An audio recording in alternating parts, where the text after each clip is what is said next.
The sun was just rising over Rome, the eternal city, when Pope Leo XIV made a sudden decision that morning. Instead of following his usual schedule filled with Vatican meetings and blessings, he felt a deep calling to meet the people directly, without informing his full security detail. He announced he wanted to visit the Policlinico Umberto I, one of Italy's largest public hospitals. A shepherd must see his flock's reality with his own eyes. He told his private secretary, who tried to dissuade him, "How can I guide souls from the Vatican if I don't know how people live?" Pope Leo XIV arrived at the hospital in a modest car with just 2 discreet Swiss guards. He wore a simple white cassock, foregoing the usual papal regalia. When he arrived, the hospital director, informed at the last minute, greeted him nervously. "Your Holiness, we are deeply honored. If we had known earlier, we would have prepared. That's exactly why I came this way." Leo replied gently, "Show me the hospital as it is every day." The hallways were crowded. Patients waited on simple chairs or leaned against walls. Some recognized the Pope and gasped in awe, while others, too consumed by worry or pain, didn't notice the man passing by. Leo stopped often, kneeling to bless a mother holding her sick child, offering a prayer for an elderly woman whose eyes filled with tears. "We are with you," he told each person. "The Church is working to bring hope." But he couldn't ignore what he saw: outdated medical equipment, shortages of supplies, exhausted staff. Paint peeled from the walls and leaks dripped into small buckets on the tiled floor. Dr. Rossi, head of pediatrics, joined the visit, a man in his 50s. His face showed fatigue, but his eyes held quiet resolve. "Your Holiness, would you visit our intensive care unit? It's where we handle the most critical cases and where we need help the most." Leo followed the doctor through a maze of corridors. As they turned a corner, the Pope's foot slipped on a wet spot. He nearly fell but steadied himself. "Be careful. The floor was just cleaned," said a woman's voice. Leo turned and saw an older woman in a faded Brie uniform, holding a bucket and mop. She kept her head down, clearly embarrassed to have almost caused the Pope to fall. "I'm sorry, Your Holiness," she said softly, eyes fixed on the floor. "It's nothing, madam." "I wasn't watching my step," he replied kindly. He was about to move on when something about her, perhaps her voice or the way she stood, stirred a strange feeling. A faint shiver ran down his spine. He stopped, looking more closely at her face under a simple headscarf. "We should continue, Your Holiness," said Dr. Rossi, eager to show his department. But Leo stood still, frozen. This woman, her hands worn from years of labor, her face turned away. Why did she seem so familiar? "What is your name?" he asked suddenly. The cleaning lady looked startled. She slowly raised her head, revealing a face marked by age but still gentle. "My name is Maria," she said in a soft voice. That name echoed in Leo's mind like a distant bell. Maria, a common name in Italy. Yet it felt deeply personal. "Thank you, Maria," he said, unable to explain the strange warmth in his heart. He continued his visit, but her image lingered. Something in her face stirred hidden memories, fragments of a forgotten past. The visit continued, but Leo's mind was elsewhere. As Dr. Rossi showed the maternity ward, Leo glimpsed Maria again, mopping a nearby hallway. A strong impulse seized him. "Doctor, Please continue with my secretary. I'll join you soon," he said politely, then walked toward Maria. She jumped slightly when she saw him. "Sorry to bother you, Mia," he said gently, his voice soft despite his position. "I'd like to ask you a few questions, if that's all right." Maria looked nervous, her hands tightening on her mop. "I didn't do anything wrong, Your Holiness," she said, her voice trembling. "I know." He replied with a warm smile. "Tell me, how long have you worked in this hospital?" 23 years, Your Holiness," she answered, still not meeting his eyes. "I started here after I left my village." "And which village are you from?" "From Civita Castellana, in Lazio," she replied. Leo felt a jolt. Civita Castellana, that was the village where he spent part of his childhood after his father's death. Memories flooded back. Stone houses, the smell of olive groves, women praying at the church. "Did you know a woman named Teresa in that village?" he asked, heart pounding. Maria lifted her head, her eyes meeting his. They shimmered with emotion, surprise, and recognition. "Teresa," she whispered. "Yes, I knew her well. She was your biological mother." Leo's throat tightened. "So you knew my mother and me." Maria nodded slowly, tears forming. "I knew you when you were just a little boy, Matteo. You were 5 when your father died." A heavy silence filled the hospital hallway. The sounds of nurses, monitors, and footsteps faded into the distance. "Maria," Leo said quietly, "were you close to my family?" Maria wiped a tear with her hand. "I was more than a neighbor, Matteo. But perhaps this isn't the place to speak of such things." Leo understood. A busy hospital corridor wasn't ideal for such personal revelations. Still, he couldn't end the conversation. "Where do you live now, Maria?" "In Torre Bella Monica, Your Holiness, a small apartment I share with my niece. I will visit you tomorrow, if that's all right," Leo said. "We can talk more." Maria looked stunned. You would come to my home, but it's just a simple place, not fit for the Holy Father. It's not the Pope who will come, Maria," Leo replied softly. "It's the child from Civita Castellana who wants to find his past." With that, he returned to the official group, but his mind was far away. The question burned. What role had this woman played in his life back at the Vatican? Leo cancelled his evening audiences. He retreated to his private study, opening an old box of keepsakes. Faded photos showed his mother, Teresa, holding a small boy's hand in their village. But nowhere did he see Maria's face. He summoned his trusted aide. "I need information about a woman named Maria from Civita Castellana, who works as a cleaner at Policlinico Umberto. I keep this confidential." That night, Leo couldn't sleep. Childhood memories surfaced in fragments. A woman singing hymns, bandaging his scraped knees, telling stories of saints by candlelight. Was it his mother? Was it Maria? The faces blurred together. The next morning, Leo woke before dawn. He would visit Maria not as Pope, but as a man seeking his past.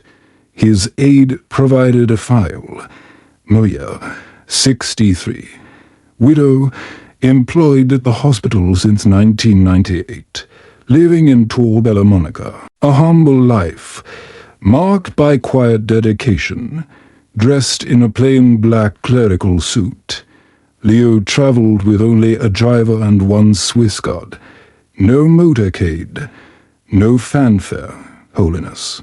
His secretary said as he left, "You have a meeting with the Cardinal Prefect at 11. Postpone it."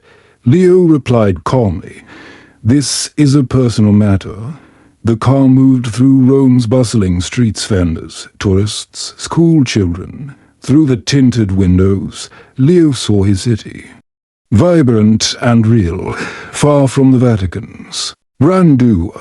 They arrived in Tor Bella Monica, a working-class neighborhood of concrete buildings. The driver stopped near a modest apartment block. Laundry hanging on balconies. "Wait here." Leo told his escorts, "I go alone." He climbed the stairs and knocked on a door. A young woman answered, freezing when she recognized him. "Hello." Leo said simply, "I'm looking for Maria." Too shocked to speak, the young woman pointed to a room. Leo nodded and entered.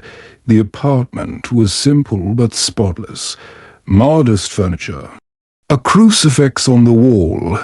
Colorful curtains. Maria sat by a window in a traditional dress with blue and white patterns. "I was expecting you," she said calmly. "I made some tea."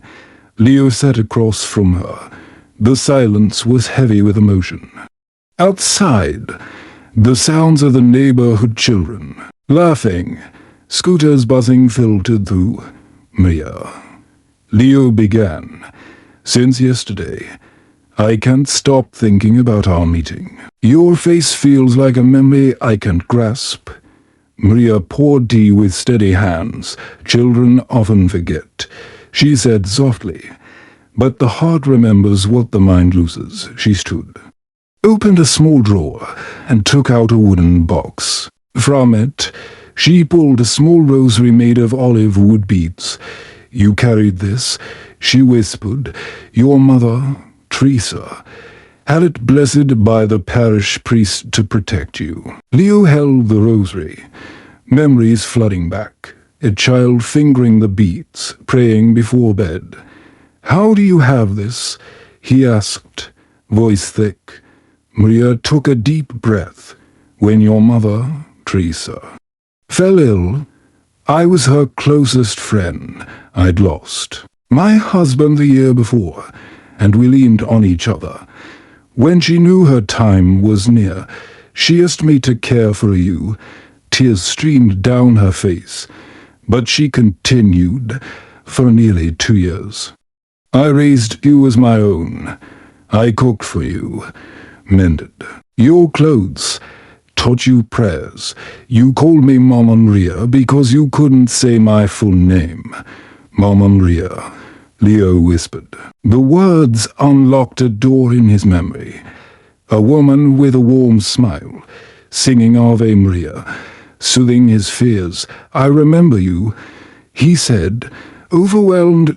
Maria smiled through her tears. "When Teresa died, your uncle from your father's side took you to Rome, believing a boy should be raised by his father's family. As tradition demanded, I begged to keep you, but I was a widow with no authority. They took you, and I was forbidden to see you again." Leo stood, emotions overwhelming him.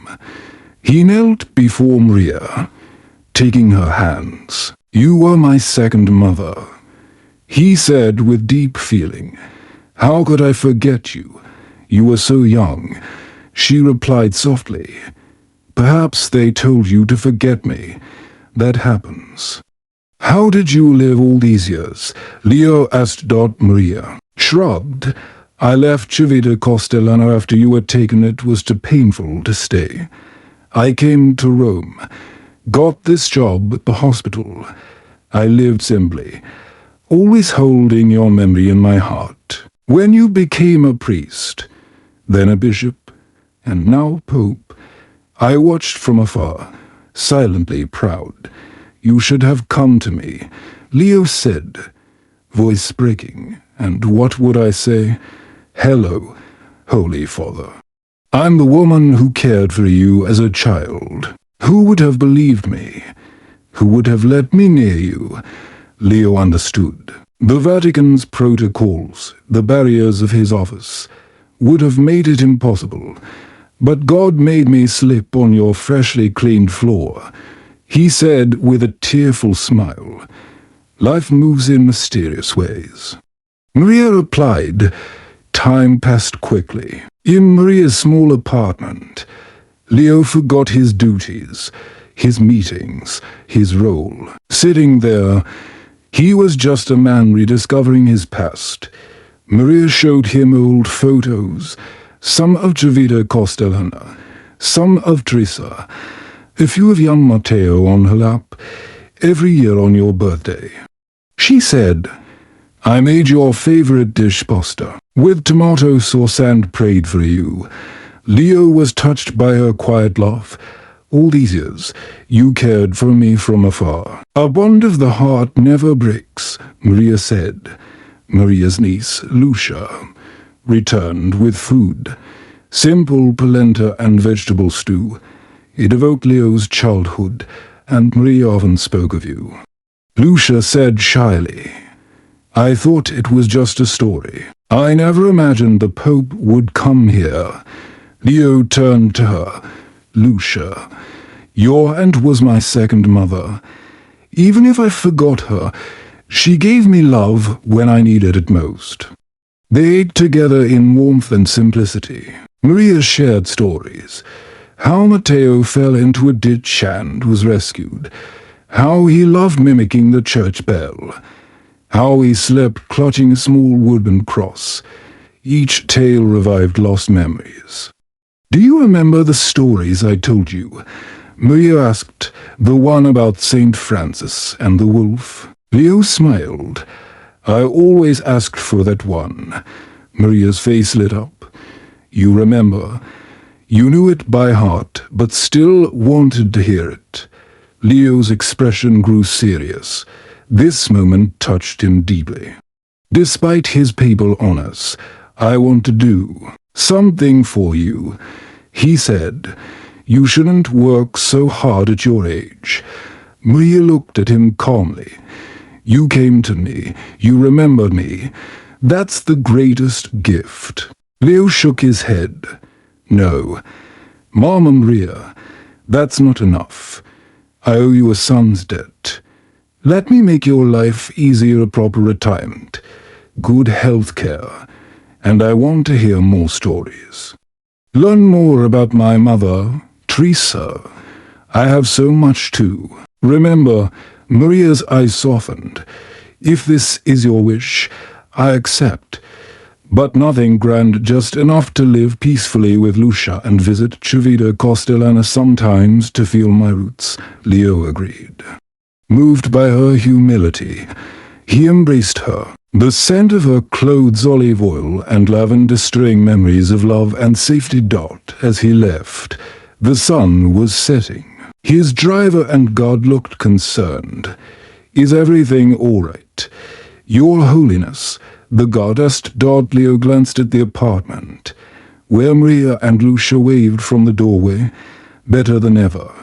He said, Today, I found a part of myself. Again. Back at the Vatican, Leo retreated to his study. Missed calls, urgent letters, and diplomatic matters felt trivial. He called his secretary. I want to establish a foundation to honor women like Maria, women who raise, care, and support others in silence. Without recognition, a beautiful idea. Your Holiness, the secretary said. Taking notes, what will it be called? Roots of the heart, Leo said. These women nurture the hidden roots of our faith and society. That night, Leo slept peacefully, dreaming of his village, his Mother Teresa's smile, and Maria's hands guiding his first prayers 3 weeks later. Leo ranged a comfortable apartment from Maria and Lucia in a quiet Rome neighborhood, not lavish, but dignified. He secured Maria's early retirement with a generous pension, the hospital's HR director, initially puzzled by the request for a cleaning lady, handled it discreetly. But Leo wanted to do more. That morning, at Vatican, Carl picked up Maria and Lucia. Maria wore her best dress, in the colors of the Italian flag. "Where are we going?" she asked the driver. "To the Vatican." "Madam," he replied, "the Holy Father awaits you." Lucia held her aunt's hand. "Don't worry, Auntie. It's a good surprise at the Vatican." Maria was stunned to see cardinals, journalists, and cameras. Leo greeted her, holding her hands. "Don't be afraid, Mama Maria," he whispered, using her childhood nickname publicly. "Today is special." He led her to a grand hall with 50 guests, including people from Civita Castellana, hospital staff, and the old parish priest who blessed Matteo's rosary. Leo took the podium. Maria seated beside him in a chair of honor. Cameras broadcast live across Italy. "People of God," Leo began, his voice warm and emotional. "Today, I speak of a personal and universal debt." He turned to Maria, who wept quietly. "This woman, Maria, was my second mother. When my mother, Teresa, fell ill, Maria cared for me, fed me, loved me as her own. Life parted us, but God reunited us during my hospital visit." The room buzzed with whispers, the story touching hearts. For nearly 25 years, Leo continued. Maria worked as a cleaner in that hospital, living with dignity and humility. She never sought recognition, even when I became Pope. It is this quiet love I honor today, not just for her, but for all women who nurture silently. He presented a plaque with Maria's name, honoring her maternal care, and gave her keys to her new home and a pension document. But he wasn't finished. In honor of Maria and all adoptive mothers, I announce the roots of the Heart Foundation. It will support women caring for orphans or children in need, offering funds and recognition for their sacred work. Applause filled the hall. Maria's tears flowed quietly. Leo invited her to speak.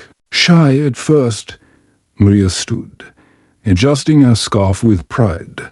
"I'm no scholar," she began, her voice soft but steady. "But I know love has no boundaries. When I cared for little Matteo, I didn't think of the future or imagine he'd become Pope. I just loved a child who needed love." She grew confident. "In our villages, we say it takes a community to raise a child. Every woman who cares for another's child follows that calling. I did nothing special, just the way of our faith." Looking at Leo, she smiled. "I always trusted God would let me see my son again. Today, my heart is full. May God bless our Holy Father and the Church." The moment, broadcast live, moved millions across Italy and beyond. The story of Leo and Maria spread globally, a symbol of Christian love, family, and gratitude.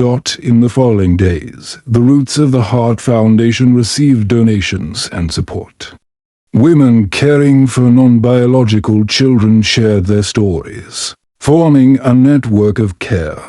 A month later, Leo planned a trip to Civita Castellana, his first return since childhood. With Maria beside him, he visited the house where he lived with Teresa, then Maria's home where she cared for him. Villagers were shy at first but warmed when Leo sat under an olive tree, listening to childhood tales. An elderly woman gave him a small clay statue of the Madonna he'd made as a boy. Leo held it, spinning it in his hands, memories flooding back. Maria watched. "Content, you know," she told a reporter. "Life is like a tapestry we weave daily. Threads break, Patterns pause, but with faith, the beauty emerges. That evening, as the sun set in golden hues, Leo and Maria sat outside their old home.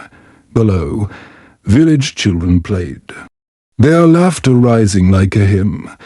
"Do you mind if people call me your son now?" Leo asked softly. Maria smiled, eyes peaceful.